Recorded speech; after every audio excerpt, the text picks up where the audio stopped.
Hey, just a quick video. I wanted to show this Maximum Force arcade machine that I recently picked up. Now, if you know about arcade machines, you already know that this is not a dedicated Maximum Force, but rather a Dynamo 25-inch cabinet. For those who don't know, Dynamos were basically generic arcade machines that operators would use, basically to install kit games into. This was in the 90s. A lot of games didn't come in dedicated cabinets anymore. Operators wanted to be able to switch the games out as cheap as possible, so they would use these Dynamo cabinets, and it was just an easy way to, keep the game lineup fresh. Now, for me, this is actually beneficial, and this is kind of what I was looking for, because what I would ultimately like to do is probably use a JAMA switcher in there and set it up with some kind of multi-game setup, either something like a Pandora's box or MAME or something like that, so I can customize it a little bit more. Obviously, I would love to just have every arcade machine I've ever wanted, but space doesn't allow it, so in that regard, I actually lucked out, because when I got home and opened it up to check everything out before I turned it on, I opened up the control panel, and it does have a Capcom 6-button layout from the factory.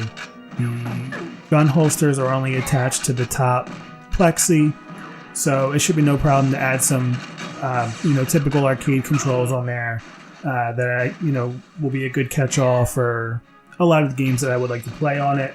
I will keep the guns, as I mentioned earlier, so I'll have to find some way to mount them to the front of the cabinet or maybe to the side of the cabinet.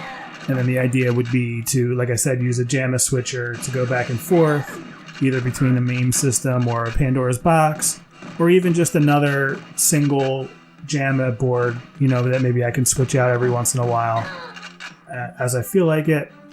Now, I don't particularly love the Maximum Force graphics on this. The side's a little scratched up. This is a typical, 90s machine. It's not restored.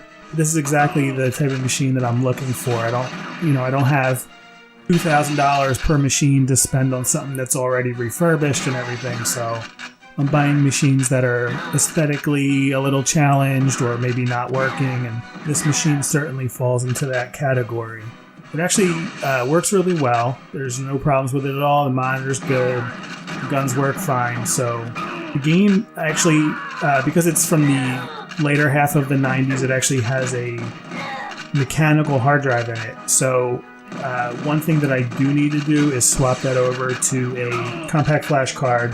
Like I said, it works fine, but just for the sake of not relying on a 20-plus-year-old hard drive, we're going to take that out, swap it with the compact flash. I already have that on the way. I'm also taking the opportunity to convert the game to the Area 51 and Maximum Force combo game. I can do that all in one shot when I replace the hard drive. I will make a video when I get around to doing that, so if you're interested in seeing that, hit subscribe.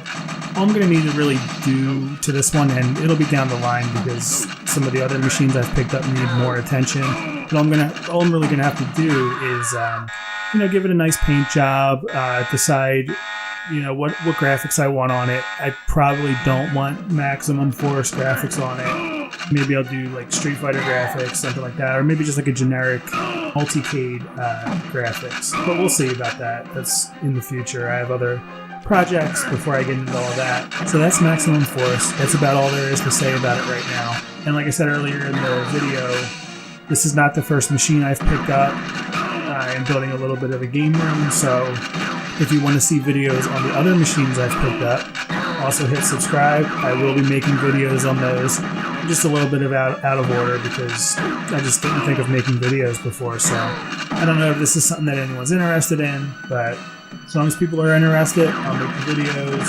Thank you for watching, and see you next time.